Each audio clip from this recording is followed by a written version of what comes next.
It's always maximize exposure to sunlight in the first half of the day. Number one thing for just making sure that you sleep well that night. And then limiting artificial light exposure by dimming lights from 10 p.m. to 4 a.m. Very few people do those two things, but they have an outsized effect on sleep. And there's a really nice study out of Israel this last year that showed that if you had people, this was men and women, go outside for 20 minutes 3 times a week and try and expose as much of their skin as they possibly could to sunlight while still being decent, right? That it raised testosterone and estrogen significantly. Why? Because skin isn't just an organ to, tattoo and protect our organs. It's a organ that actually functions as an endocrine, as a hormone organ, like vitamin D, right? This kind of thing. And there was this whole pathway that they delineated in this study, really interesting, based on keratinocytes, which are these particular skin cells, and P53, which is a cell cycle molecule.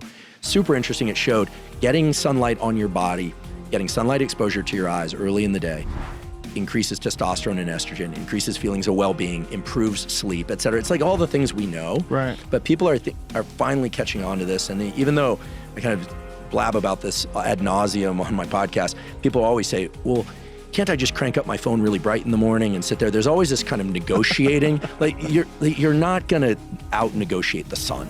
Right. I mean, and then people think, oh, well, the sun, that's really kind of woo technology. No, we evolved to get sunlight during the day and to avoid light at night. Have they done studies on people that live in, like, say, the Pacific Northwest where they don't get a lot of sunlight and whether or not that affects their testosterone and estrogen? Yeah, so they definitely, it depends on where they start out because there's some genetic variation. I mean, the variation in testosterone levels is huge, hence the huge reference range of like 300 nanograms per deciliter all the way up to, 1,200, right? This is what makes TRT kind of a tricky topic. But more seasonal depression for sure.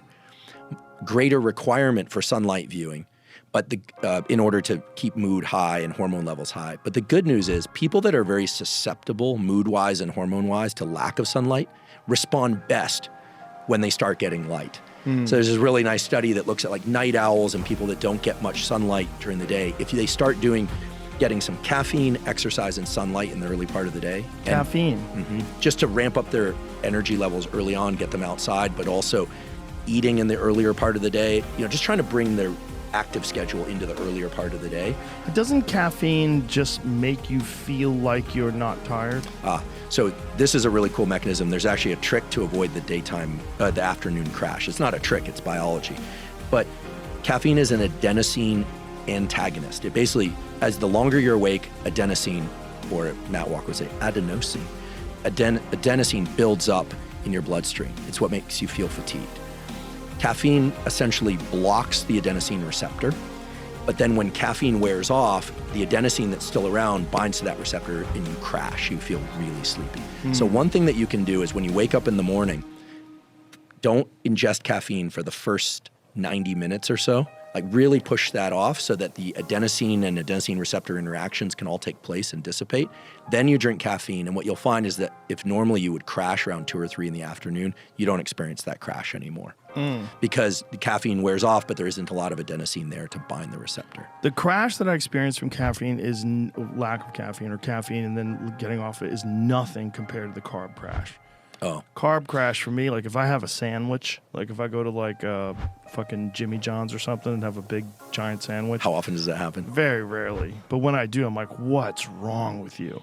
They used to play at a place called Cavaretta's in the Valley that I used to go to, and they would have these meatball subs. They were fucking sensational. And sausage and pepper subs. It's like an old-time Italian deli. And every time I would eat one, I would just go into a coma. But you are mostly low-carb meat. Yes. I actually talked to Paul Saladino,